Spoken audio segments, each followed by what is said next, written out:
Halo sahabatku, selamat datang di channel Jeritan Hati. Apakah hari ini hati kalian juga sedang diuji? Apakah ada kebaikan tulus yang kalian berikan, justru dibalas dengan lisan yang menyakitkan?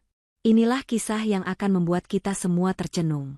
Kisah tentang seorang menantu bernama Putri, yang tulus merawat, namun perhatiannya kalah oleh selembar uang 500.000. Sebelum kita mulai menyelami setiap tetes air mata dan penyesalan yang akan datang, jangan lupa ya, like video ini, subscribe channel Jeritan Hati agar tidak ketinggalan kelanjutan kisah yang menguras emosi, dan tinggalkan jejak di kolom komentar. Komen nama, asal kota, dan ketik hadir. Mari kita buktikan bahwa ketulusan tidak akan pernah sia-sia. Siap? Mari kita saksikan. Putri selalu memulai harinya sebelum matahari terbit. Bukan karena pekerjaan kantor yang mendesak, melainkan karena tugas merawat Bu Siti, ibu mertuanya. Selama bertahun-tahun, sejak Bu Siti divonis memiliki penyakit kronis yang memerlukan perhatian ekstra, seluruh tanggung jawab itu jatuh ke pundak Putri. Suaminya memang bekerja keras, tetapi ia selalu kelelahan sepulang kerja, dan mengurus Bu Siti adalah tugas yang dianggapnya perempuan. Sementara Benny, kakak iparnya, tinggal di rumah itu tetapi selalu sibuk dengan urusan bisnisnya yang entah sukses atau tidak. Jarang sekali ia menunjukkan kepedulian. Pagi itu, Putri bangun, menyiapkan air hangat untuk Bu Siti membersihkan diri, menyusun obat-obatan sesuai jadwal yang sangat ketat, jadwal yang hanya ia yang hafal di luar kepala, dan mulai menyiapkan sarapan rendah garam sesuai anjuran dokter. Semuanya dilakukan dengan ketulusan yang murni, tanpa pernah mengharapkan imbalan apalagi pujian. Ia hanya ingin Bu Siti sehat. Pada siang hari, ketika Bu Siti merasa bosan, Putri akan membimbingnya berjalan pelan di taman belakang, melakukan terapi ringan pada kaki Bu Siti, sambil mendengarkan keluh kesah dan permintaan Bu Siti yang terkadang tidak masuk akal. Bu Siti adalah sosok yang keras kepala dan mudah tersinggung. Jika ada sedikit saja kesalahan dalam jadwal atau rasa makanan, Bu Siti akan langsung melontarkan kritik pedas. Seringkali membandingkan Putri dengan menantu-menantu orang lain yang lebih kaya atau lebih cantik di mata Bu Siti. Putri selalu menelan semua kritik itu, tersenyum, dan meminta maaf, demi menjaga suasana rumah agar tetap tenang, demi sang suami yang sudah lelah bekerja, dan demi kesejahteraan Bu Siti sendiri. Sore harinya, tiba giliran menyiapkan makan malam. Hari itu, menu makan malam sedikit spesial karena suami Putri baru saja mendapatkan bonus kecil. Putri memasak lauk favorit Bu Siti, berusaha keras agar rasa masakan itu sempurna. Meja makan sudah tertata rapi. Bu Siti sudah duduk di kursi kebanggaannya, tampak lebih bersemangat dari biasanya. Mungkin karena tahu ada makanan spesial. Putri sedang menata mangkuk terakhir di dapur ketika pintu depan terbuka dan muncullah Ria, menantu baru dari salah satu kerabat jauh yang baru menikah dengan sepupu suaminya. Ria datang ke rumah ini tanpa diundang, membawa sebuah kantong kertas kecil. Bu Siti, sapa Ria dengan suara ceria yang dibuat-buat, sambil berjalan anggun menghampiri Bu Siti. Ria mengeluarkan selembar uang pecahan 500.000 rupiah yang baru, dan diletakkannya di samping piring Bu Siti. Ini, Bu, sedikit uang jajan dari Ria. Biar ibu bisa beli apa saja yang ibu mau. Ria tersenyum lebar, tatapannya menyapu ruangan seolah mencari pengakuan. Mata Bu Siti langsung berbinar-binar melihat lembaran uang itu. Tangannya yang keriput langsung meraih uang itu, mengabaikan makanan lezat yang baru saja disajikan Putri. Astaga, Ria. Hanya kamu yang benar-benar tahu bagaimana membahagiakan ibu, seru Bu Siti dengan nada suara yang meninggi, penuh sanjungan. Kamu ini menantu yang paling ibu sayang. Lihat, betapa perhatiannya kamu, tidak seperti dia. Bu Siti melanjutkan, sambil melirik sekilas ke arah Putri yang baru saja keluar dari dapur. Perasaan Putri langsung mencelos. Semua kerja kerasnya hari itu, dari bangun subuh hingga memasak di sore hari, seolah terhapus hanya dengan satu lembar uang 500.000. Matanya memanas, namun ia berusaha keras untuk tetap tenang. Ia berjalan mendekat ke meja makan, berusaha menenangkan gejolak di dadanya. Bu, itu uang yang banyak. Bu, kata Putri lembut, berusaha mengalihkan fokus dari sanjungan berlebihan itu. Tapi, Bu, ibu harus ingat, dokter bilang ibu harus menahan diri dalam jajan. Kesehatan ibu yang utama. Ria menyela dengan tawa kecil yang terdengar sinis. Ah, Bu Putri. Uang ini kan bisa dipakai untuk beli vitamin yang mahal, atau untuk massage relaksasi. Mana tahu Bu Siti bosan dengan perawatan, murahan, di rumah ini. Sindir Ria, menekan kata, murahan, sambil melirik remeh ke arah Putri. Pujian itu kembali diperkuat oleh Bu Siti. Betul, Putri. Kamu ini selalu saja menomorduakan uang. Jangan cuma bisa merawat, tapi juga harus bisa membahagiakan orang tua dengan uang, dong. Perawatanmu itu memang tulus, tapi tidak ada nilainya kalau ibu tidak bisa bersenang-senang. Ucap Bu Siti lagi, kata-kata yang keluar dari mulut Bu Siti terasa seperti ribuan jarum yang menusuk harga diri dan ketulusan Putri. Putri merasa sangat kecewa. Ia telah mengorbankan waktu, tenaga, dan bahkan karirnya demi merawat Bu Siti, memastikan Bu Siti hidup nyaman dan sehat. Ia hafal semua alergi Bu Siti, tahu betul reaksi tubuh Bu Siti terhadap cuaca dingin, dan menguasai semua trik agar Bu Siti mau meminum obat yang pahit. Namun, bagi Bu Siti, semua itu tidak ada artinya di hadapan uang tunai yang baru saja diberikan Ria. Putri mencoba membela diri, bukan karena ingin dipuji, tetapi agar Bu Siti tidak salah paham tentang arti, perhatian, yang sesungguhnya. Bu, setiap pagi dan malam saya yang menyiapkan obat-obatan ibu, saya yang menjamin ibu makan sesuai diet, dan saya yang siaga jika ibu kesulitan bernapas di malam hari. Ria memang datang membawa uang. Tapi apakah Ria tahu ibu tidak boleh makan makanan yang dijual di pinggir jalan? Apakah Ria tahu ibu harus minum obat jam 7 malam tepat? Tanya Putri, suaranya mulai bergetar. Bu Siti mendengus. Alah, itu kan memang tugasmu, Putri. Kamu kan cuma di rumah. Lagi pula, kamu ini terlalu perhitungan. Intinya, Ria lebih tahu cara menghargai ibu.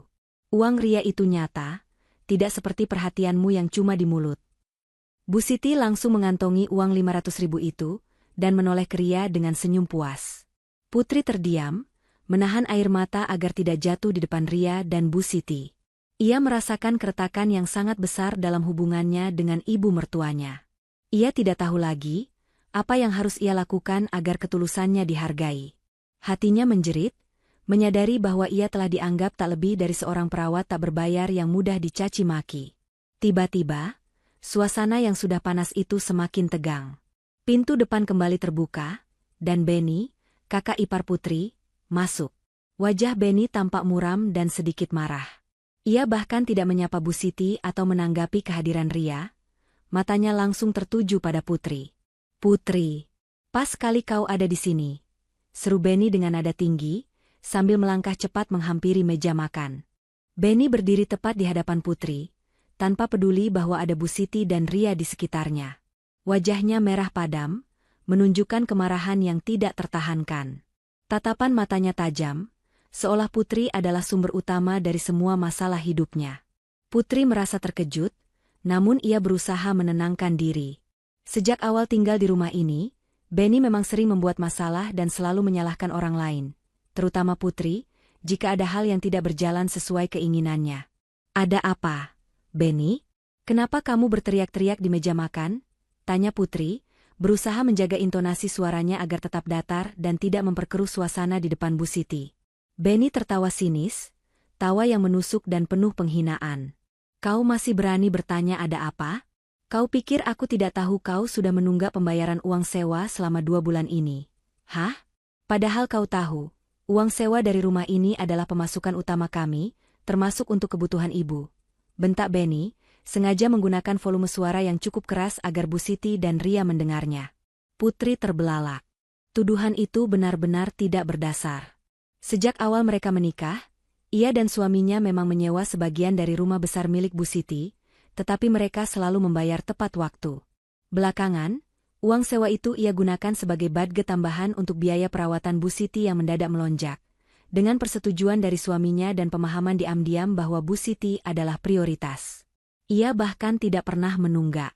Tunggu dulu, Benny. Uang sewa sudah aku transfer ke rekening suamiku, dan dia bilang itu sudah dialihkan untuk membeli obat-obatan Bu Siti yang sangat mahal bulan ini. Kita sudah bahas ini, kan? Jawab Putri, mencoba menjelaskan duduk perkara yang sebenarnya, berharap Benny mau mengerti. Benny langsung memotong ucapan Putri dengan kasar. Alasan. Obat mahal, perawatan, perawatan, perawatan. Selalu itu yang kau jadikan tameng. Kenapa kau tidak bilang saja kau tidak mampu membayar uang sewa? Hah? Mengurus ibu itu kewajibanmu sebagai menantu, bukan alasan untuk tidak bayar sewa. Semua orang tahu, kau hanya menganggur di rumah setelah ibu sakit. Benny terus menghina Putri, mengabaikan fakta bahwa Putri mengorbankan karir demi perawatan Bu Siti. Mendengar perdebatan itu, Bu Siti yang tadinya hanya dia memegang uang 500.000 dari Ria, kini ikut angkat bicara. Bukannya membela Putri yang selalu merawatnya, Bu Siti justru menunjukkan keberpihakannya pada Benny dan Ria. Benny benar, Putri, kamu ini terlalu perhitungan. Kalau mau tinggal di rumah orang, ya bayar. Jangan cuma bisa menumpang dan beralasan merawat ibu. Bu Siti berkata dengan nada sinis, tatapannya dingin menusuk Putri. Putri merasa sangat kecewa, bukan hanya karena tuduhan Benny, tetapi karena Bu Siti benar-benar menyetujui penghinaan itu. Jadi, Bu, semua yang saya lakukan selama ini, saya yang siaga siang dan malam, saya yang memastikan ibu tidak masuk rumah sakit, ibu anggap semua itu sebagai alat saya untuk menumpang? Itu nilai yang ibu berikan pada semua ketulusan saya? Tanya Putri, suaranya sudah dipenuhi kepedihan yang mendalam.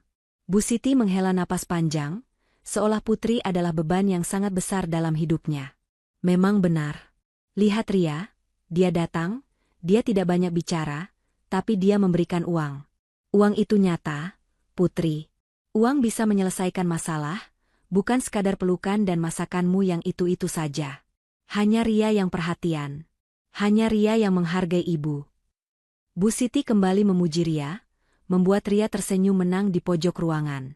Benny, merasa didukung penuh oleh Bu Siti, semakin menjadi-jadi. Ia melangkah lebih dekat ke Putri, mengarahkan telunjuknya tepat ke wajah Putri.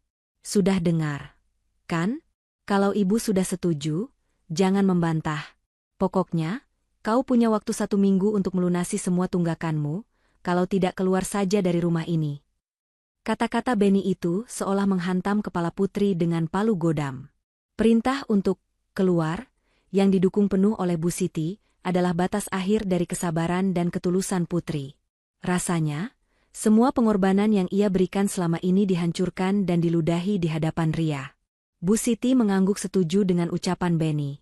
Betul, Benny. Ibu setuju. Kalau tidak mampu, lebih baik dia pergi. Rumah ini terlalu mewah untuk orang yang hanya menumpang dengan alasan merawat. Bu Siti berkata, wajahnya tanpa sedikit pun menunjukkan rasa bersalah atau iba.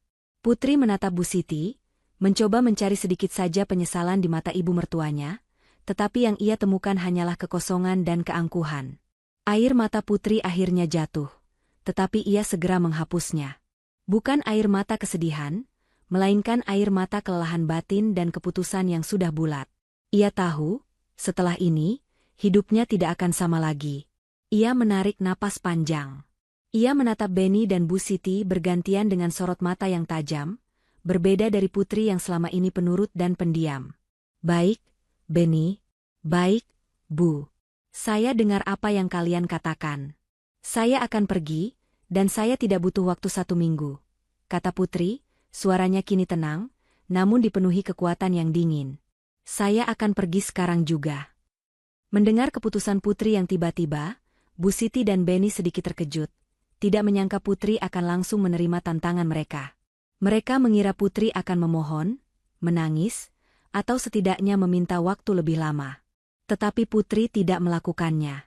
Ia berbalik, meninggalkan meja makan yang penuh hinaan itu, dan berjalan cepat menuju kamar. Bu Siti dan Benny saling pandang, mereka merasa menang, seolah baru saja berhasil mengusir hama yang mengganggu. Ria tersenyum licik. Mereka tidak menyadari bahwa dengan mengusir Putri, mereka baru saja menarik fondasi yang selama ini menopang kesehatan dan kenyamanan hidup mereka. Mereka hanya melihat Putri sebagai menantu tak berdaya yang kini terusir, bukan sebagai perawat utama dan pengelola kebutuhan Bu Siti yang tak tergantikan. Di dalam kamar, Putri mulai mengemasi barang-barangnya.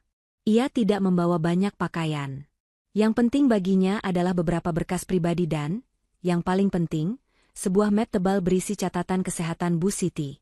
Catatan itu berisi riwayat lengkap obat-obatan, dosis, interaksi obat yang harus dihindari, pantangan makanan, jadwal terapi, hingga kontak darurat dokter spesialis yang hanya ia yang berkomunikasi intensif dengannya. Itu adalah kitab yang menjamin keselamatan Bu Siti sehari-hari, dan kini ia membawanya pergi. Suaminya yang baru pulang dari kerja, terkejut melihat Putri mengemasi koper. Ia mencoba menahan, memohon agar Putri tidak pergi. "Sayang, jangan begini. Ibu hanya sedang emosi. Besok aku akan bicara dengan Benny dan ibu," mohon suaminya dengan putus asa. Putri menatap suaminya dengan sedih. "Aku sudah terlalu lelah, sayang. Mereka tidak hanya menghinaku, tapi mereka menghina ketulusan dan semua pengorbananku. Ibu bilang aku hanya menumpang dan perawatanku tidak bernilai. Kamu dengar itu, kan? Mereka sudah memilih uang 500.000 dari Ria daripada diriku. Aku harus pergi. Biarkan mereka merasakan bagaimana rasanya mengurus Bu Siti tanpa diriku dan tanpa kitab ini." Putri menunjukkan map tebal berisi catatan kesehatan yang hanya ia yang bisa membacanya dan memahaminya secara detail. Putri mencium kening suaminya, air matanya tak lagi jatuh. Keputusannya sudah bulat. Ia keluar dari kamar, menyeret kopernya, dan melewati meja makan. Ia melihat Bu Siti sedang tertawa puas berbicara dengan Ria, dan Benny tersenyum puas. Ia tidak berkata apa-apa. Ia hanya membuka pintu depan, melangkah keluar, dan menutupnya tanpa menoleh ke belakang. Malam itu, Bu Siti, Benny, dan Ria merasa menang. Tetapi mereka tidak tahu, kemenangan itu adalah awal dari kekacauan total yang akan menimpa mereka dalam waktu dekat. Mereka tidak pernah tahu betapa vitalnya peran Putri selama ini. Pintu rumah tertutup rapat, meninggalkan keheningan yang aneh di belakang Putri. Di meja makan, Bu Siti masih merasa senang. Ia menyentuh uang 500.000 itu berulang kali seolah itu adalah harta karun yang tak ternilai harganya. Benny dan Ria tersenyum puas, merasa bahwa mereka telah memenangkan pertempuran besar melawan menantu yang mereka anggap sok suci. Mereka merayakan keberhasilan kecil itu tanpa menyadari dampak besar dari kepergian Putri. Namun, perayaan itu tidak berlangsung lama. Malam mulai larut, dan jam makan malam yang tadinya meriah kini berubah menjadi sunyi. Suami Putri, yang kini harus duduk sendiri, hanya menyantap makanannya dengan wajah muram dan penuh penyesalan. Bu Siti mulai merasakan kejanggalan. Sudah waktunya ia meminum obat malam, tetapi obat itu belum disiapkan. Selama ini, Putri selalu datang tepat waktu, bahkan sebelum Bu Siti sempat meminta. "Benny, tolong ambilkan obat ibu," pinta Bu Siti, suaranya terdengar sedikit khawatir. Benny, yang sedang asyik bermain ponsel, hanya menjawab sekenanya. "Ambil saja, Bu. Obatnya kan ada di laci lemari es. Ibu kan tahu sendiri." Bu Siti mendesah. Ia memang tahu letak obatnya, tetapi ia tidak tahu mana yang harus diminum. Ada 4 jenis pil berbeda, dengan dosis dan aturan minum yang rumit. Ada yang diminum sebelum makan, ada yang sesudah, ada yang harus digerus, dan ada yang harus dicampur air hangat. Selama ini, Putri menyiapkannya dalam wadah kecil yang sudah diberi label dan jam minum yang akurat. Kini, laci lemari es itu tampak kacau balau, hanya berisi botol-botol pil yang sama sekali tidak tertata. Bu Siti akhirnya memanggil suaminya Putri. "Nak, tolong bantu ibu. Ibu bingung yang mana obat untuk jam ini." Suami Putri menghampiri, tetapi ia juga tampak bingung. "Aku tidak tahu, Bu." Putri yang selalu mengurusnya. Dia punya catatan khusus. "Ya sudah. Telepon Putri. Suruh dia memberitahu sekarang juga." Seru Bu Siti dengan nada perintah, melupakan bahwa ia baru saja mengusir Putri dengan kejam. Suami Putri mencoba menelepon, tetapi nomor Putri tidak aktif. Putri memang sengaja mematikan ponselnya. Ia butuh waktu, ketenangan, dan jarak untuk menyembuhkan luka batinnya. Suami Putri mencoba berkali-kali, tetapi hasilnya nihil. Kepanikan kecil mulai menyelimuti meja makan. Benny, yang tadinya santai, kini ikut panik. "Kenapa tidak bisa dihubungi, sih? Apa dia sengaja mematikan ponselnya untuk membuat kita susah?" gerutu Benny. Ria, yang selama ini diam, mencoba sok tahu. "Ah, Bu Siti, tenang saja. Semua obat kan sama saja. Yang penting diminum, kan? Ini, ibu minum saja yang paling besar, biasanya itu yang paling ampuh," usul Ria, sambil menunjuk salah satu botol obat dengan enteng. Jangan bodoh, Ria. Ibu ini punya riwayat interaksi obat yang bahaya. Kalau salah, bisa-bisa ibu masuk rumah sakit. Bentak Benny, yang mendadak ingat dengan salah satu peringatan Putri di masa lalu. Malam itu, Bu Siti akhirnya terpaksa tidak meminum obat malamnya, karena tidak ada yang berani mengambil risiko. Bu Siti tidur dengan gelisah. Ini adalah malam pertama Bu Siti melewatkan jadwal obatnya sejak bertahun-tahun, dan efeknya mulai terasa. Keesokan paginya, kekacauan semakin membesar. Bu Siti bangun dengan kondisi tubuh yang tidak nyaman. Ia merasa pusing, perutnya sakit, dan ia terlihat lesu. Bu Siti mulai menyalahkan semua orang. Kenapa ibu jadi begini? Pasti karena semalam ibu tidak minum obat. Ini semua gara-gara Putri, teriak Bu Siti, menyalahkan Putri yang sudah pergi. Sarapan pun menjadi masalah. Dapur, yang selalu rapi dan penuh makanan sehat buatan Putri, kini kosong melompong. Benny hanya bisa memesan makanan cepat saji dari luar, tetapi makanan itu jelas dilarang keras untuk diet Bu Siti. Bu, tidak apa-apa sekali-kali.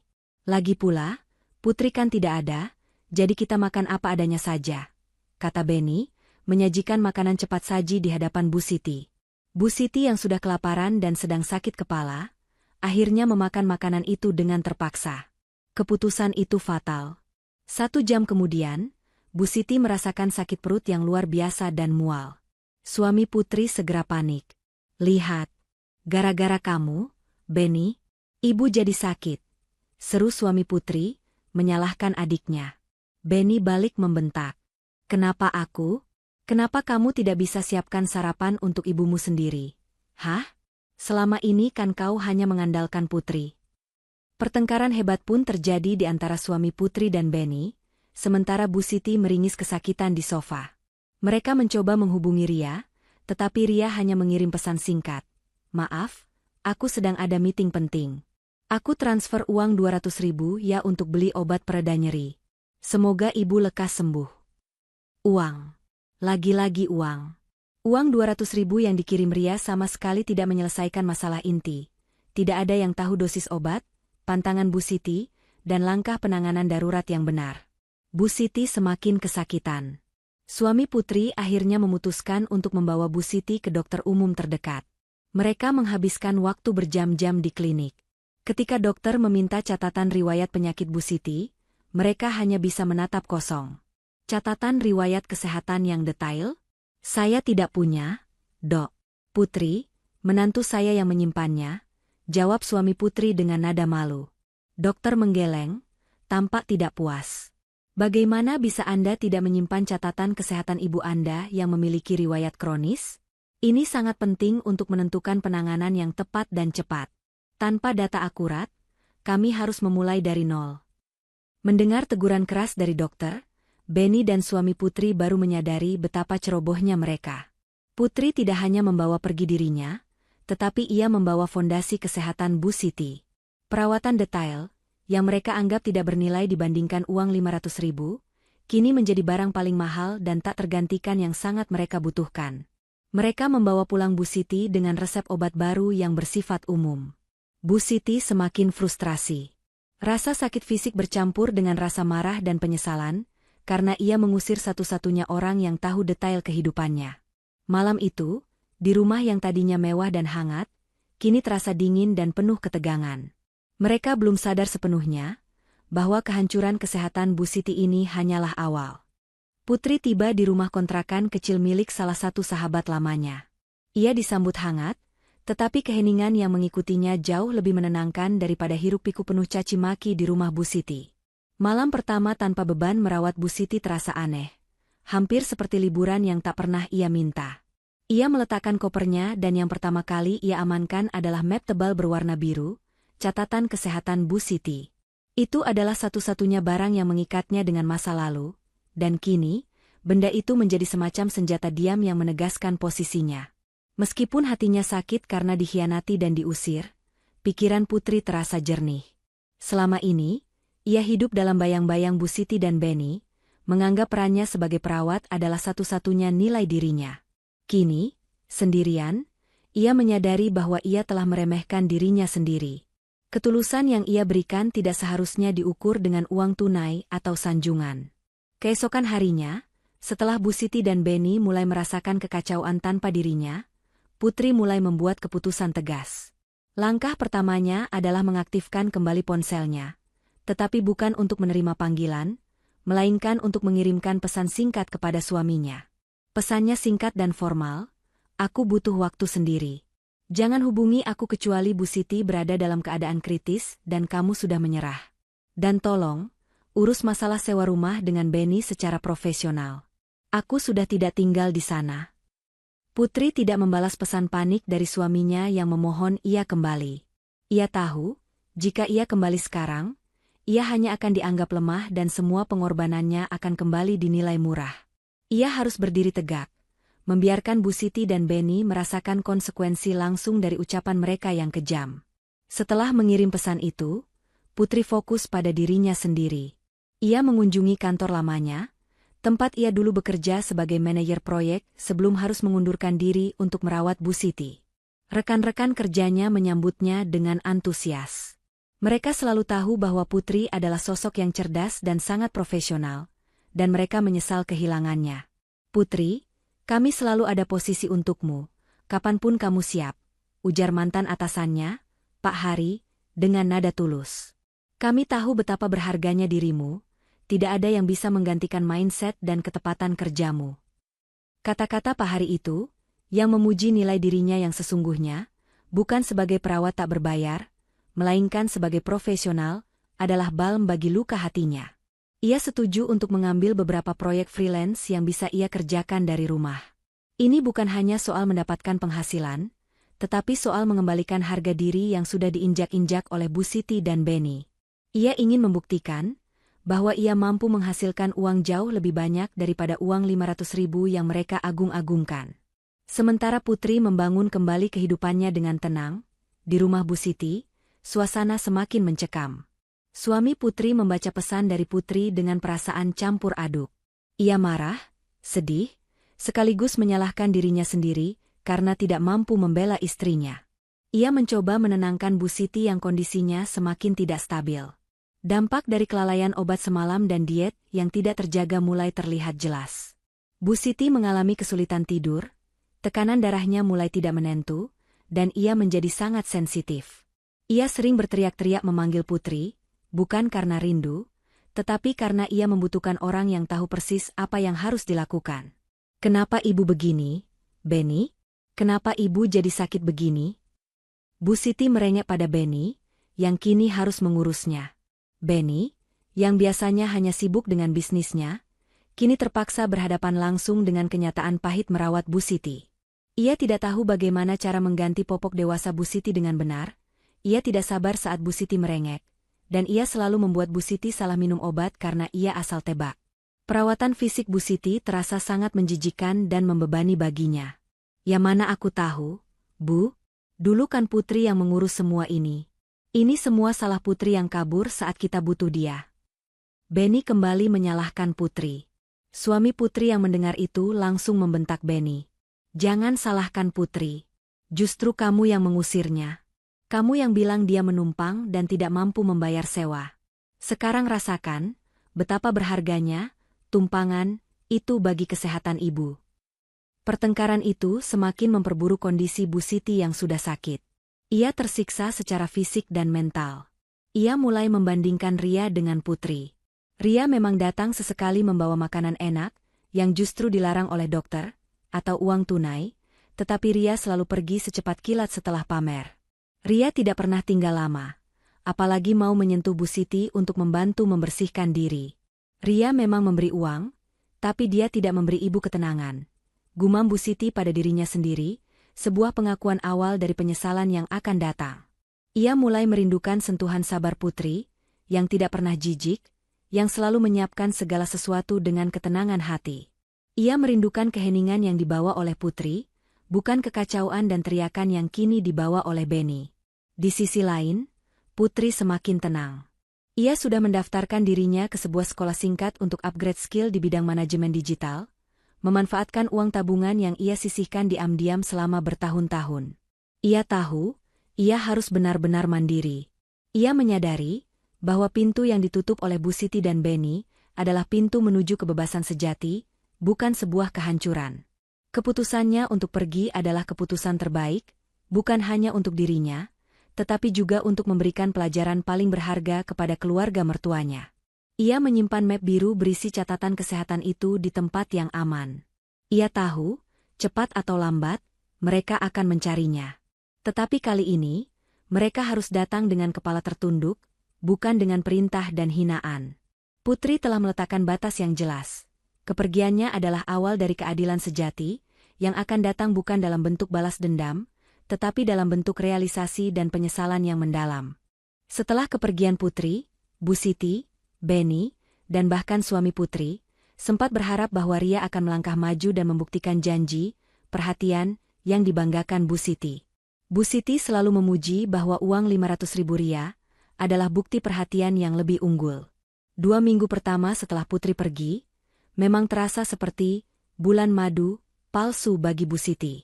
Ria datang beberapa kali, membawa buah-buahan mahal yang diimpor, dan bahkan membelikan Bu Siti pakaian tidur sutra. Setiap kedatangan Ria selalu diikuti dengan sesi foto selfie singkat, di mana Ria akan memamerkan kebaikan palsunya di media sosial dengan caption tentang merawat ibu mertua dengan kasih sayang. Bu Siti yang narsis selalu menyukai perhatian online ini dan merasa bangga. Namun, di balik citra glamour yang dipamerkan Ria, ada kenyataan pahit yang perlahan terkuak. Kebaikan Ria selalu disertai dengan batasan waktu yang ketat.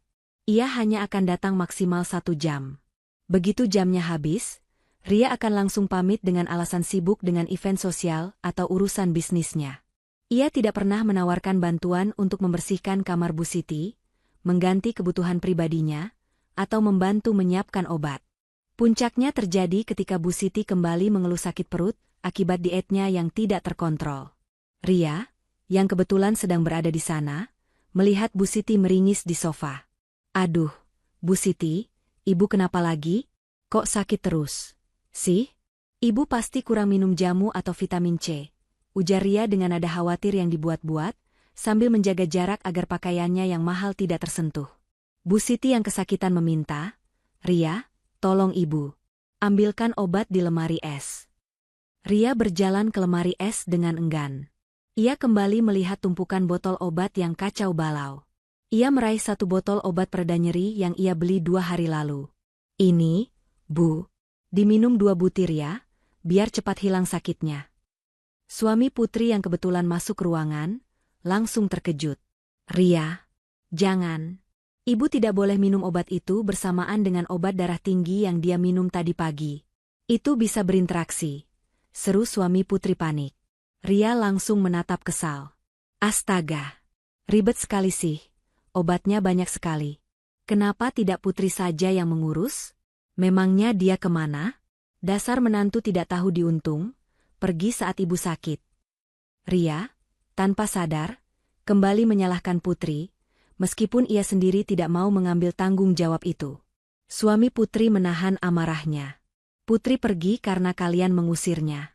Dan dia pergi karena kalian lebih menghargai uang 500.000 daripada semua ketulusannya," bentak suami Putri, suaranya dipenuhi frustrasi karena ia tidak bisa merawat ibunya sendiri sebaik Putri. Mendengar keributan itu, Benny muncul. Ia kini terlihat sangat kelelahan dan kotor. Sejak Putri pergi, ia terpaksa mengambil alih tugas membersihkan rumah dan kamar Bu Siti, dan ia melakukannya dengan sangat buruk. Pakaian Bu Siti sering terlambat diganti, kamar Bu Siti mulai berbau tidak sedap, dan lantai rumah penuh dengan remah-remah makanan yang dilarang. "Sudahlah. Kenapa kalian ribut di depan ibu? Ria, kamu tidak bisa bantu lebih dari ini? Bukankah kamu yang paling perhatian?" sindir Benny, matanya menunjukkan rasa iri pada Ria yang selalu tampak bersih dan wangi. Ria merasa terpojok. "Tentu saja aku tidak bisa membantu lebih dari ini. Aku ini sibuk. Aku hanya bisa memberikan uang dan memastikan Bu Siti senang.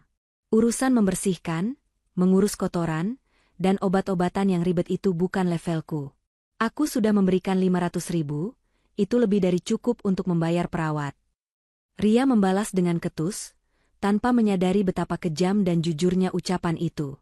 Bu Siti, yang tadinya sakit, kini merasa sangat terpukul mendengar ucapan Ria. Uang 500.000 yang ia banggakan itu ternyata datang dengan harga diri yang sangat mahal. Ia hanya dianggap sebagai objek yang bisa dibungkam dengan uang, dan perawatannya adalah tugas kotor yang tidak layak dilakukan oleh menantu, berkelas, seperti Ria.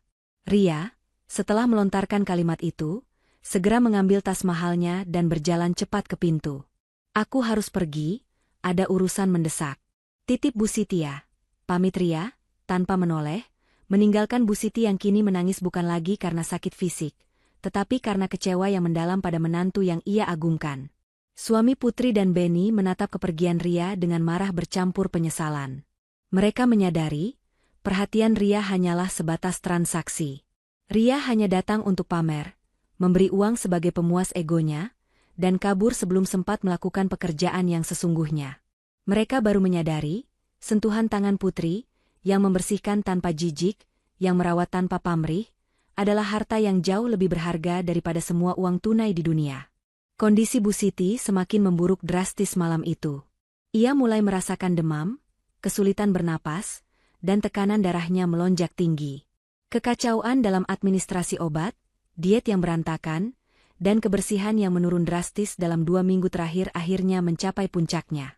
Suami Putri dan Benny panik, mereka tidak tahu harus berbuat apa.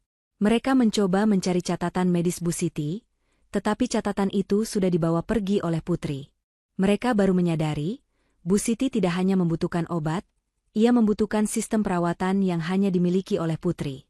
Mereka kehilangan navigasi, dan kini, Bu Siti berada di tengah badai kesehatan tanpa kompas yang tepat. Malam itu, suami Putri terpaksa melarikan Bu Siti ke rumah sakit, bukan lagi ke klinik umum, melainkan langsung ke IGD rumah sakit besar.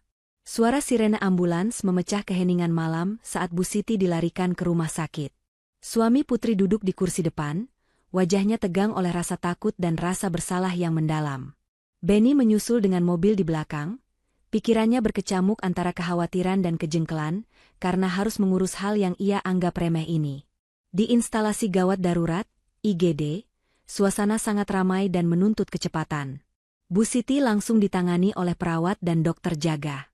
Ia terlihat sangat lemah, napasnya tersengal-sengal, dan tekanan darahnya melonjak ke tingkat yang mengkhawatirkan. Dokter dengan sigap melakukan pemeriksaan awal, memberikan alat bantu pernapasan, dan mencoba menstabilkan kondisinya. Dokter jaga, seorang pria parubaya yang tenang dan profesional, mendekati suami Putri dan Benny. Siapa wali dari pasien? Kami perlu riwayat medis lengkap pasien segera, tanya dokter itu dengan nada tegas. Suami Putri melangkah maju. Saya anaknya, Dok.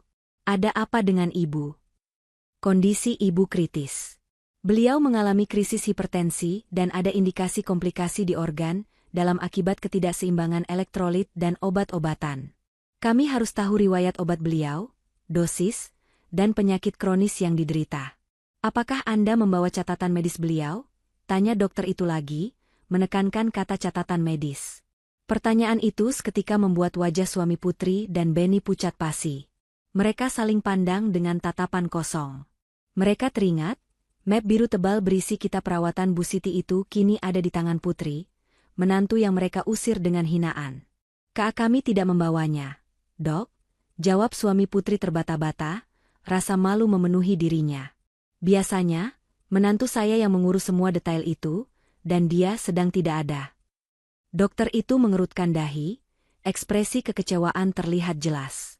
Tidak ada, Tuan, pasien ini memiliki kondisi kronis yang kompleks.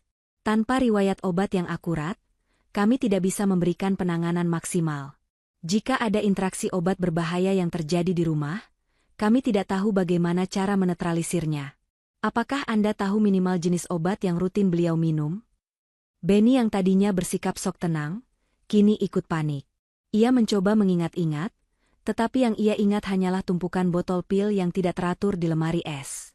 Ada pil warna putih, Dok, ada yang biru, ada yang harus digerus. Saya tidak tahu namanya. Saya minta maaf. Dokter itu menggeleng frustrasi. Ini bukan masalah main-main, Tuan. Ini menyangkut nyawa ibu Anda. Jika Anda tidak bisa memberikan informasi, kami terpaksa harus melakukan serangkaian tes mahal dan membuang waktu kritis hanya untuk mengetahui apa yang harusnya sudah ada di tangan Anda. Kepanikan itu memuncak. Suami Putri dan Benny beranjak ke sudut ruangan dan mulai bertengkar hebat. Ini semua salahmu, Benny. Kenapa kau harus mengusir Putri? Dia satu-satunya yang tahu semua detail ibu. Seru suami Putri penuh emosi. Kenapa menyalahkanku saja? Kenapa kau tidak mempertahankan istrimu? Kenapa kau tidak pernah mau tahu urusan obat-obatan ibumu sendiri? Hah? Balas Benny tidak kalah keras. Pertengkaran mereka menarik perhatian beberapa perawat, yang terpaksa mengingatkan mereka untuk tenang. Namun, di tengah pertengkaran itu, mereka menemukan satu kesamaan. Mereka sangat membutuhkan Putri. Mereka menyadari bahwa apa yang mereka sebut perawatan murahan dan menumpang adalah sistem manajemen kesehatan yang sangat berharga. Uang 500.000 yang diagungkan Bu Siti sama sekali tidak ada artinya di ruang IGD ini. Uang tidak bisa membeli riwayat medis yang akurat. Suami Putri akhirnya mengambil keputusan. Ia harus menghubungi Putri, apapun risikonya. Ia mencoba menelepon lagi, tetapi nomor Putri tetap tidak aktif.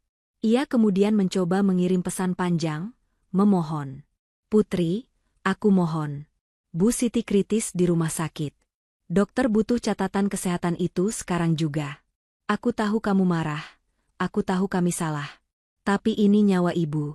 Tolonglah, kirimkan foto-foto catatan itu. Aku janji, aku akan mempertanggungjawabkan perbuatanku. Aku mohon.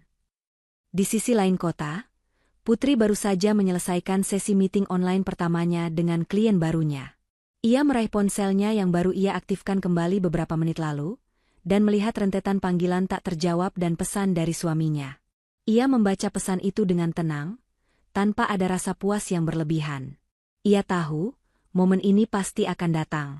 Meskipun hatinya masih terasa sakit akibat hinaan Bu Siti, naluri kemanusiaannya sebagai perawat utama Bu Siti selama bertahun-tahun tidak bisa ia abaikan begitu saja. Ia tahu, setiap detik sangat berharga. Namun, ia tidak akan menyerahkan catatan itu dengan mudah. Ia harus memastikan mereka memahami konsekuensi dari perbuatan mereka, dan ia harus memastikan bahwa kepergiannya dihargai. Putri membalas pesan suaminya dengan satu kalimat pendek yang dingin dan tegas, sebuah pengingat atas penghinaan yang ia terima di meja makan. Aku sibuk. Tunggu saja aku. Jangan lakukan apa-apa sampai aku datang. Pesan dari Putri itu membuat suami Putri dan Benny terkejut. Mereka tahu, Putri telah memegang kendali penuh. Mereka kini berada di posisi yang sangat rentan, harus memohon kepada orang yang baru saja mereka usir dan hina. Mereka hanya bisa menunggu dengan cemas, berharap Putri tidak datang terlambat. Penyesalan itu mulai merayap dan mencekik mereka di sudut IGD yang dingin. Pesan singkat Putri yang dingin, aku sibuk. Tunggu saja aku. Jangan lakukan apa-apa sampai aku datang. Menggantung di udara IGD seperti janji sekaligus ancaman. Suami Putri dan Benny hanya bisa pasrah. Mereka tahu, memohon atau mendesak Putri saat ini hanya akan memperburuk keadaan. Mereka terpaksa menunggu, merasakan setiap detik penundaan itu sebagai hukuman yang setimpal atas kesombongan mereka. Sementara itu, kondisi Bu Siti semakin mengkhawatirkan. Dokter harus mengambil langkah agresif untuk menstabilkan tekanan darahnya, tetapi tanpa riwayat obat yang jelas, mereka harus sangat berhati-hati. Bu Siti dipindahkan ke ruang perawatan intensif, ICU. Suara mesin monitor yang berdetak konstan menjadi musik latar yang menakutkan bagi Benny dan suami Putri. Benny, yang biasanya angkuh, kini terlihat seperti anak hilang. Ia duduk di kursi tunggu, sesekali mengacak rambutnya yang berantakan. Ia mencoba menelepon Ria, menantu yang dijuluki Bu Siti paling perhatian karena uang 500.000-nya. Ia berharap Ria setidaknya bisa datang untuk memberikan dukungan moral, atau mungkin menggunakan koneksi bisnisnya yang sering ia banggakan. Panggilan Benny tersambung, tetapi suara Ria terdengar riang, seolah tidak peduli dengan situasi yang sedang terjadi. Halo, Benny? Ada apa? Aku lagi di lounge nih, mau meeting sama klien penting. Sapa Ria dari ujung telepon. Ria, Ibu Siti masuk ICU. Kondisinya kritis. Bisakah kau datang sekarang? Setidaknya datang dan bantu kami di sini. Seru Benny, suaranya dipenuhi keputusasaan. Jawaban Ria selanjutnya adalah tamparan keras bagi Benny. Apa? ICU? Aduh, "Benny, kamu ini tidak lihat apa yang aku lakukan? Aku sudah transfer uang untuk biaya rumah sakit tadi pagi. Kan? Itu sudah bentuk perhatian yang maksimal dari aku. Aku tidak bisa ke sana sekarang. Aku ada meeting yang menentukan nasib ratusan juta. Urusan rumah sakit itu biar dokter saja yang urus. Toh kalian yang anaknya, bukan aku. Tapi Bu Siti butuh kita. Ria, dia butuh dukungan." Benny mencoba mendesak, rasa frustrasinya berubah menjadi marah. Ria tertawa renyah, sebuah tawa yang dingin dan sinis. "Benny, dengar baik-baik ya. Aku ini menantu yang memberi uang, bukan perawat yang membersihkan muntahan. Kalau aku datang ke sana, nanti aku tertular penyakit, dan siapa yang akan mengurus event pentingku? Maaf, aku sibuk. Jangan hubungi aku lagi ya. Bye."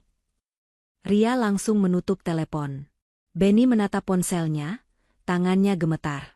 Uang 500.000 yang dulu diagung-agungkan Bu Siti itu, kini terasa menjijikkan. Ia baru menyadari, perhatian Ria hanyalah transaksi ego yang berakhir begitu tanggung jawab fisik muncul. Ria adalah menantu yang hanya mau berbagi kesenangan, bukan kesulitan. Di saat yang sama, suami Putri juga sedang berhadapan dengan dokter. Dokter menjelaskan dengan jujur bahwa penanganan mereka terbatas. "Kami harus melakukan pemeriksaan invasif yang berisiko tinggi, hanya untuk memastikan dosis obat beliau. Jika saja ada catatan medis, kami bisa menghemat waktu 3 jam kritis ini," kata dokter itu, tatapannya menyeratkan teguran keras atas kelalaian mereka. Bu Siti yang berada di ICU, meskipun dalam kondisi setengah sadar, ia mulai merasakan kehampaan. Ia merindukan sentuhan Putri, suara tenang Putri yang membisikkan kata-kata penenang, dan yang paling penting, ia merindukan perasaan aman karena tahu Putri selalu siaga dengan semua data. Ia merindukan sistem yang dibawa Putri. Ia teringat kembali ucapan kasarnya di meja makan, "Perawatanmu itu memang tulus, tapi tidak ada nilainya kalau ibu tidak bisa bersenang-senang. Dan, hanya Ria yang menghargai ibu." Kata-kata itu kini berbalik menusuknya. Ia sekarang tahu, Ria memberinya uang dan kesenangan sementara, tetapi meninggalkannya sendirian di ambang kematian.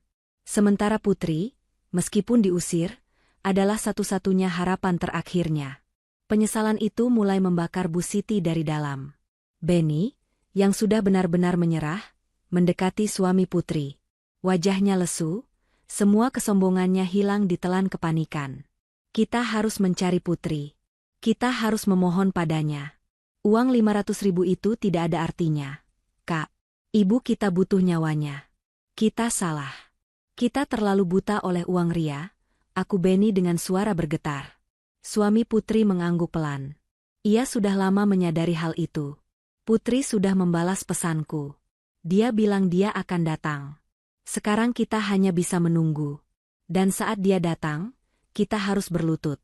Kita tidak punya pilihan lain, jawab suami Putri, matanya menatap pintu ICU dengan penuh harapan yang rapuh. Tiba-tiba, pintu kaca ruang tunggu terbuka.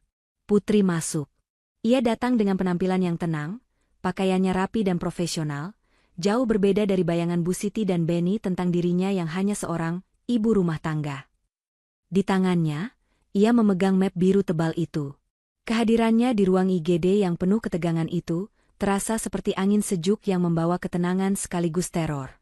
Benny dan suami Putri langsung bangkit dari kursi, tetapi sebelum mereka sempat mengucapkan sepatah kata pun, Putri mengangkat tangan kanannya, mengisyaratkan mereka untuk diam.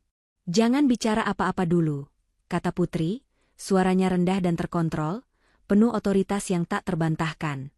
"Kalian sudah terlalu banyak bicara dan menghina.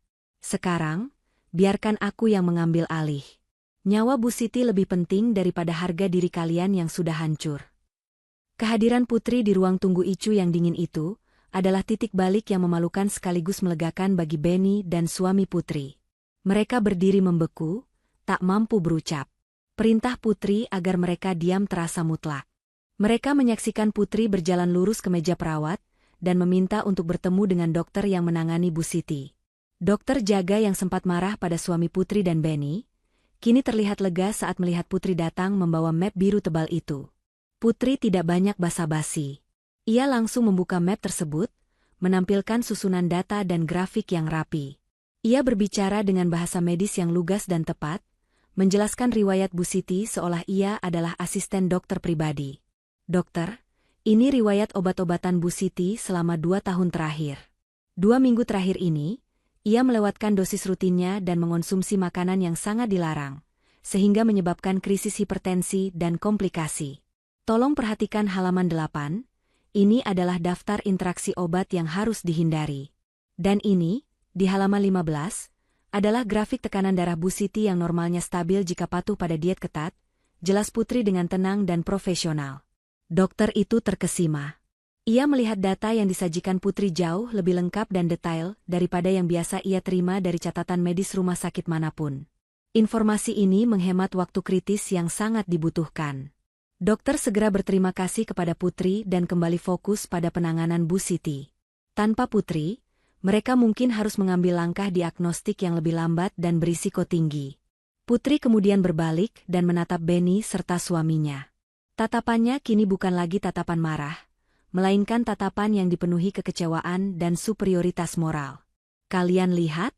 Ini adalah apa yang kalian sebut, perawatan murahan, yang tidak bernilai. Data ini adalah nyawa Bu Siti. Uang 500.000 dari Ria, atau semua uang yang bisa kalian kumpulkan, tidak akan pernah bisa membeli informasi detail dan ketepatan waktu yang tersimpan di map ini," ujar Putri dengan suara pelan namun menusuk, sebuah tamparan tanpa suara yang jauh lebih menyakitkan daripada teriakan. Benny dan suami Putri hanya bisa menunduk. Mereka tidak bisa membantah. Mereka merasakan betapa bodohnya mereka, karena mengusir satu-satunya orang yang memegang kunci keselamatan Bu Siti. "Putri, aku minta maaf," ucap suami Putri dengan suara bergetar. "Aku tidak tahu betapa berharganya semua yang kau lakukan. Aku memohon, kembalilah." Putri menggeleng pelan. "Aku tidak akan kembali sekarang. Aku sudah membangun hidupku yang baru. Aku datang hanya karena kemanusiaan dan ikatan yang pernah ada.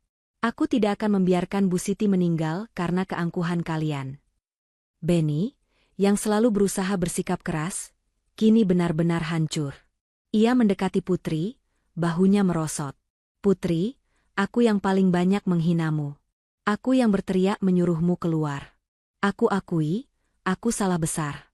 Aku tidak bisa mengurus ibu, aku tidak punya kesabaran itu. Ria hanya memberi uang, tapi dia tidak memberi ibu sentuhan. Aku mohon, jangan tinggalkan kami sepenuhnya. Beri kami kesempatan untuk menebus kesalahan kami." Putri membiarkan kata-kata penyesalan itu meresap. Ia tahu Benny tulus kali ini. "Tebusan tidak bisa diukur dengan permintaan maaf instan. Benny, kalian harus benar-benar menyadari apa yang kalian hargai dalam hidup," jawab Putri. "Aku akan tetap di sini sampai kondisi Bu Siti stabil.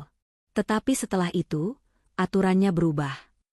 Putri kemudian mengeluarkan ponselnya, mengambil beberapa foto detail dari catatan kesehatan Bu Siti, dan mengirimkannya kepada suaminya. "Ini, pelajari. Ini adalah daftar obat esensial yang harus kalian hafal. Dan ini, daftar makanan yang paling dilarang. Kalian harus mulai mengambil tanggung jawab, bukan hanya mengandalkanku. Aku tidak akan lagi menjadi perawat kalian." Benny dan suami Putri menyambut ponsel itu, seolah menerima tugas terberat dalam hidup mereka. Mereka menyadari, Bu Siti tidak akan pernah bisa kembali ke rutinitas lama di mana Putri melakukan segalanya. Mereka harus belajar. Malam itu, Bu Siti akhirnya distabilkan dan dipindahkan ke ruang perawatan biasa. Putri menunggu sampai subuh, memastikan semua prosedur berjalan lancar. Ia duduk di samping Bu Siti yang masih lemah, memegang tangan Bu Siti dengan kelembutan yang tulus. Bu Siti membuka matanya sebentar, tatapannya yang lemah langsung tertuju pada Putri. Ia tidak bisa bicara banyak, tetapi matanya memancarkan rasa terima kasih, rasa malu, dan penyesalan yang mendalam. Ia mencoba meraih tangan Putri lebih erat. "Maaf, Nak," bisik Bu Siti dengan suara yang sangat pelan dan serak, sebuah kata yang tidak pernah Bu Siti ucapkan kepada Putri seumur hidup mereka bersama. Air mata Putri menetes, bukan karena sakit hati, tetapi karena lega. Penyesalan itu, yang selama ini ia tunggu, akhirnya datang. Itu adalah pengakuan bahwa ketulusan dan perawatan sejati jauh lebih bernilai daripada uang 500.000 yang mereka agungkan. Misi Putri telah tercapai. Ia kini bisa pergi dengan hati yang lebih tenang. Setelah 2 hari di rumah sakit, Kondisi Bu Siti membaik secara signifikan berkat penanganan cepat yang dimungkinkan oleh catatan kesehatan milik Putri. Ia dipindahkan ke kamar perawatan biasa. Putri masih berada di sisi Bu Siti, tetapi perannya kini lebih sebagai pengawas, bukan lagi perawat tunggal. Ia memastikan suami Putri dan Benny secara bergantian mempelajari dan mempraktikkan hal-hal dasar perawatan Bu Siti. Benny, yang dulunya kasar dan sombong, kini terlihat sangat rendah hati. Ia berhati-hati saat menyuapi Bu Siti, takut membuat kesalahan. Ia mendapati bahwa mengurus Bu Siti memerlukan ketelitian, waktu, dan yang paling sulit, kesabaran yang luar biasa. Semua hal yang dimiliki Putri dan ia benci selama ini. Suami Putri juga tampak lebih aktif. Ia mulai membaca resep obat dengan serius, berusaha menebus kelalaiannya selama bertahun-tahun. Hari itu, Bu Siti sudah bisa berbicara dengan lebih jelas. Bu Siti meminta Benny dan suami Putri meninggalkannya berdua dengan Putri. Ini adalah saat yang sangat ditunggu, momen kejujuran dan penyesalan yang murni. Putri duduk di samping ranjang, menatap Bu Siti dengan mata tenang. Tidak ada lagi amarah, hanya rasa lelah yang tertinggal. Bu Siti memulai pembicaraannya dengan suara parau. "Putri, nak," panggil Bu Siti, matanya berkaca-kaca. Ibu tidak tahu harus mulai dari mana. Ibu tahu, kata, "Maaf, saja tidak akan cukup untuk semua hinaan dan kebodohan ibu." Putri membiarkan Bu Siti melanjutkan. Ia tahu, Bu Siti harus mengeluarkan semua beban penyesalan itu. Selama ini, ibu buta, nak. Ibu selalu berpikir bahwa menantu yang baik adalah menantu yang membawa uang, yang bisa memamerkan kekayaan. Ketika Ria datang dengan uang 500.000, ibu merasa dihargai. Tapi ibu tidak sadar, uang itu hanyalah alat untuk pamer. Ketika ibu sakit, Ria langsung kabur, meninggalkan ibu sendirian. Tutur Bu Siti, air mata mulai mengalir di pipinya. Bu Siti kemudian meraih tangan Putri yang tergeletak di sampingnya. Kamu adalah satu-satunya yang ibu butuhkan. Sentuhanmu, ketenanganmu, semua catatanmu itu jauh lebih mahal dari semua uang yang pernah ada. Ibu sudah mengusir nyawa ibu sendiri, aku Bu Siti dengan penuh kepedihan. Ibu minta maaf. Nak, tolong maafkan ibu. Ibu janji, ibu akan berubah. Putri tidak langsung menjawab. Ia hanya mengusap lembut punggung tangan Bu Siti. Saya sudah memaafkan, Bu. Tetapi memaafkan tidak berarti melupakan. Apa yang ibu katakan saat itu, bahwa perawatan saya tidak bernilai dan saya hanya menumpang, itu menghancurkan harga diri saya, jawab Putri, jujur namun lembut. Saya datang ke sini bukan karena saya tidak punya harga diri, tapi karena saya tidak ingin ada nyawa yang hilang karena keangkuhan. Di luar kamar, Benny berdiri di balik pintu, mendengarkan setiap kata yang diucapkan Bu Siti dan Putri. Ia merasa sangat bersalah. Setelah Bu Siti selesai berbicara dengan Putri, Benny masuk ke kamar dengan wajah yang dipenuhi air mata. Benny langsung berlutut di samping ranjang Bu Siti, lalu menoleh ke Putri. Putri, aku pantas dihukum. Aku yang paling jahat. Aku yang berteriak-teriak menyuruhmu pergi dari rumah itu. Aku yang menghinamu sebagai orang yang menumpang dan tidak mampu membayar sewa. Aku minta maaf. Demi Tuhan, aku tulus menyesal. Aku sudah mencoba mengurus ibu, tapi aku tidak bisa. Aku tidak punya kesabaran dan ketelitianmu, ucap Benny. Suaranya tercekat. Benny kemudian berjanji. Aku janji, setelah ini, aku akan mengambil alih tanggung jawab keuangan rumah. Aku akan memastikan ibu mendapatkan perawat yang layak jika kamu tidak kembali. Tapi tolong, bisakah kita kembali menjadi keluarga? Aku berjanji akan menghormati dan menghargaimu, bukan karena uang, tapi karena ketulusanmu, Benny memohon. Putri memejamkan mata sejenak. Ia melihat ketulusan di mata Benny dan Bu Siti. Momen ini bukanlah tentang balas dendam, melainkan tentang penegasan nilai. Ia telah mendapatkan kembali harga dirinya. Aku akan bantu sampai ibu benar-benar pulih dan bisa pulang. Setelah itu, kalian harus menerima aturan baru, kata Putri, menghela napas. Aku akan tetap menjadi istri dari anak ibu, dan aku akan tetap menjadi keluarga. Tetapi aku tidak akan lagi menjadi perawat tak berbayar kalian. Benny, kamu harus bertanggung jawab atas biaya perawatan dan kebutuhan Bu Siti. Suamiku harus lebih aktif. Aku akan kembali bekerja dan fokus pada karierku yang sudah lama terhenti. Aku tidak akan lagi tinggal di rumah itu. Kita akan tinggal terpisah untuk sementara waktu, sampai aku yakin bahwa kalian benar-benar telah menghargai aku sebagai seorang individu, bukan hanya sebagai perawat. Bu Siti dan Benny mengangguk setuju tanpa ragu. Mereka tidak menawar, tidak membantah. Mereka tahu, ini adalah konsekuensi dari keangkuhan mereka. Mereka telah belajar bahwa ketulusan dan perawatan sejati adalah hal yang tidak bisa dibeli dengan uang 500.000. Mereka harus berjuang untuk mendapatkan kembali kepercayaan dan kehadiran Putri. Setelah 2 minggu perawatan intensif dan pemulihan, Bu Siti diizinkan pulang ke rumah. Kepulangan itu terasa sangat berbeda. Rumah yang tadinya terasa mencekik oleh keangkuhan kini dipenuhi dengan keheningan yang penuh rasa hormat. Putri mendampingi Bu Siti sampai ke rumah, tetapi ia hanya bertindak sebagai pengawas, memastikan semua protokol kepulangan berjalan lancar.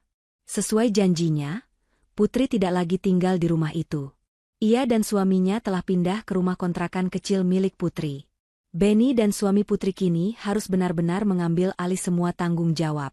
Benny, yang tadinya hanya tahu berteriak, kini harus mengatur keuangan untuk membayar perawat profesional paruh waktu yang direkomendasikan Putri. Suami Putri harus bangun pagi untuk menyiapkan sarapan diet Bu Siti, berusaha keras meniru ketepatan rasa yang dibuat Putri.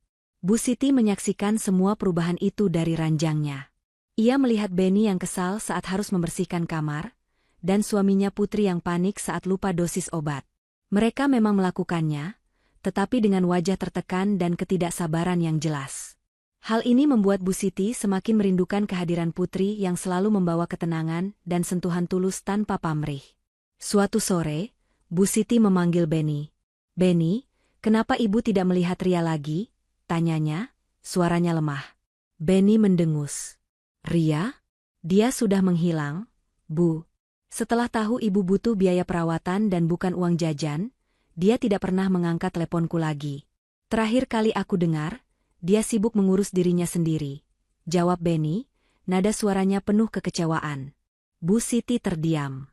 Ia membandingkan.